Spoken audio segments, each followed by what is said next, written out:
പത്തനംതിട്ടയിലുണ്ടായ വാഹനാപകടത്തിൽ നടൻ സന്തോഷ് കെ നായർ മരിച്ചു. ഇന്ന് പുലർച്ചെ 6:30 MC റോഡിലായിരുന്നു അപകടമുണ്ടാവുന്നത്. ദേഹവും ഭാര്യയും സഞ്ചരിച്ച കാർ വാനുമായി കൂട്ടിയിടിച്ചാണ് അപകടം നടന്നത്. അനന്യ അനിൽപിള്ളയുണ്ട് വിവരങ്ങൾ നൽകാൻ. അനന്യ, നിരവധി സിനിമകളിലൂടെ നമുക്ക് സുപരിചിതനായ ഒരു നടനാണ് ഇദ്ദേഹം. ഏറ്റവും പുതിയതായി ഇറങ്ങിയ മോഹിനിയാട്ടം സിനിമയിൽ ഉൾപ്പെടെ അദ്ദേഹത്തിൻ്റെ കഥാപാത്രമൊക്കെ നമ്മൾ കണ്ടതാണ്. എങ്ങനെയാണ് ഈ അപകടം സംഭവിക്കുന്നത്? ഭാര്യയുടെ ആരോഗ്യനില എങ്ങനെ? തീർച്ചയായിട്ടും പുലർച്ചെ വരുന്നൊരു സങ്കടകരമായ വാർത്തയാണ്. പത്തനംതിട്ട ഏനാത്താണ് ഈ അപകടം ഉണ്ടാവുന്നത്. രാവിലെ 6:30 അപകടം. ഇദ്ദേഹം സന്തോഷ് കെ നായറും ഒപ്പം ഭാര്യയും സഞ്ചരിച്ചിരുന്ന ഇന്നോവ കാറ് എതിർ ദിശയിൽ നിന്നും വന്ന പാഴ്സൺ വാനിലേക്ക് കൂട്ടിയിടിക്കുകയായിരുന്നു. പ്രധാനമായിട്ടും അവിടെ പറയുന്നത് ഡ്രൈവറോ അല്ലെങ്കിൽ ഇദ്ദേഹമോ പുലർച്ചെ ആയതുകൊണ്ട് തന്നെ ഉറങ്ങിപ്പോയതാകാം അപകട കാരണമെന്നാണ് പ്രാഥമിക വിവരം. പക്ഷേ ഇതിനൊരു സ്ഥിരീകരണം വന്നിട്ടില്ല. മാത്രമല്ല, ഈ ഏതെങ്കിലും വാഹനം അമിതവേഗതയിലാണോ സഞ്ചരിച്ചത് അടക്കമുള്ള കാരണങ്ങൾ ഇപ്പോൾ പോലീസ് പരിശോധിക്കുകയാണ്. ഈ അപകടം നടന്ന ഉടൻ തന്നെ നാട്ടുകാരും പോലീസും ചേർന്ന് 3 പേരെയും ആശുപത്രിയിലേക്ക് എത്തിച്ചു. അടൂരിലെ സ്വകാര്യ ആശുപത്രിയിലാണ് എത്തിച്ചത്. ഭാര്യയുടെ നില ഗുരുതരമല്ല, സാരമായ പരിക്ക് മാത്രമാണ് സംഭവിച്ചിട്ടുള്ളത്. ഡ്രൈവറുടെയും അത്തരത്തിൽ തന്നെയാണ്. പക്ഷേ ഇദ്ദേഹത്തിന് ഗുരുതരമായ പരിക്കേൽക്കുകയും അതിലുപരി ആശുപത്രിയിൽ ചികിത്സയിലിരിക്കെ ഹൃദയാഘാതം ഉണ്ടാവുകയും ചെയ്യുകയായിരുന്നു. തുടർന്നായിരുന്നു മരണമെന്നാണ് പ്രാഥമികമായിട്ട് നൽകുന്ന വിവരം. ഇത് സൂചിപ്പിച്ച പോലെ തന്നെ 100-ലധികം സിനിമകളിൽ സഹനടനുമായിട്ടും അതുപോലെ തന്നെ വില്ലൻ വേഷങ്ങളിലും ഒക്കെ പ്രധാന വേഷങ്ങളൊക്കെ തന്നെ കാണിച്ച് മലയാളികളുടെ മനസ്സിൽ ഇടം നേടിയ ഒരു നടൻ കൂടിയാണ് ഇദ്ദേഹം. തിരുവനന്തപുരം സ്വദേശിയാണ്. തിരുവനന്തപുരത്തെ വീട്ടിലേക്ക് തിരിച്ചു മടങ്ങുന്ന വഴിയാണ് ഇത്തരത്തിൽ അപകടമുണ്ടായത്.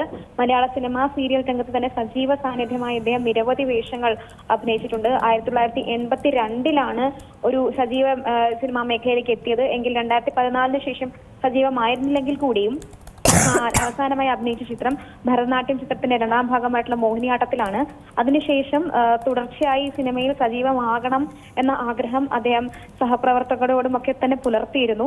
അത്തരത്തിൽ വളരെയധികം നമുക്ക് പ്രധാനമായിട്ടും പറയുകയാണെങ്കിൽ ഗാംഭീര്യമുള്ള ശബ്ദം, അതുപോലെ തന്നെ അതിനൊത്ത രൂപവും ഒക്കെ അടങ്ങിയ അദ്ദേഹത്തിന്റെ വേഷം, അദ്ദേഹത്തിന്റെ ഭാവം ഒക്കെ മലയാളികളുടെ മനസ്സിൽ നിൽക്കുന്ന ഒരു വ്യക്തി തന്നെയാണ്. എല്ലാ സിനിമകളും ഇപ്പോൾ പ്രധാനമായിട്ടും ഓർമ്മ വരികയാണെങ്കിൽ കാര്യസ്ഥൻ, മാത്രമല്ല കമ്മത്തൻ തുടങ്ങിയ വേഷങ്ങളിൽ പോലീസായിട്ടും അതുപോലെ തന്നെ ഗൃഹസ്ഥനായിട്ടും അങ്ങനെ പല വേഷങ്ങൾ അഭിനയിച്ച വ്യക്തി കൂടിയാണ് അദ്ദേഹം. അത്തരത്തിൽ വലിയൊരു നഷ്ടം തന്നെയാണ് സിനിമാ മേഖലയ്ക്കും ഉണ്ടായിരിക്കുന്നത്. തീർച്ചയായിട്ടും അപ്രതീക്ഷിത വിയോഗമാണ് ഇദ്ദേഹത്തിന് ഉണ്ടായിരിക്കുന്നത്. തിരുവനന്തപുരം സ്വദേശിയാണ്. മറ്റു കാര്യങ്ങൾ തുടർന്ന് അറിയാൻ കഴിയുമെന്നാണ് ലഭിക്കുന്ന വിവരം. എന്തായാലും ഭാര്യയുടെ സ്ഥിതി ഇപ്പോൾ ഗുരുതരമല്ല, സാരമായ പരിക്കുകൾ മാത്രമേ ഉള്ളൂ. ഡ്രൈവറിന്റെയും അത്തരത്തിൽ തന്നെയാണ്. എന്താണ് മരണകാരണം തുടങ്ങിയ കാര്യങ്ങൾ പോലീസ് ഇപ്പോൾ അന്വേഷിക്കുന്നുണ്ട്. പ്രധാനമായിട്ടും അമിത വേഗത ആയിരിക്കില്ല, ഡ്രൈവറോ ഇദ്ദേഹമോ ഉറങ്ങാനായിരിക്കും സാധ്യത എന്നാണ് പോലീസ് പ്രധാനമായിട്ടും സംശയിക്കുന്നത്. നീത. ശരി, അനന്യയാണ് വിവരങ്ങൾ നൽകിയത്. പത്തനംതിട്ടയിലുണ്ടായ വാഹന അപകടത്തിലാണ് നടൻ സന്തോഷ് കെ നായർ മരിച്ചത്. പുലർച്ചെയായിരുന്നു അപകടമുണ്ടാവുന്നത്. ഭാര്യയും ഡ്രൈവറും ഒക്കെ വാഹനത്തിലുണ്ടായിരുന്നു.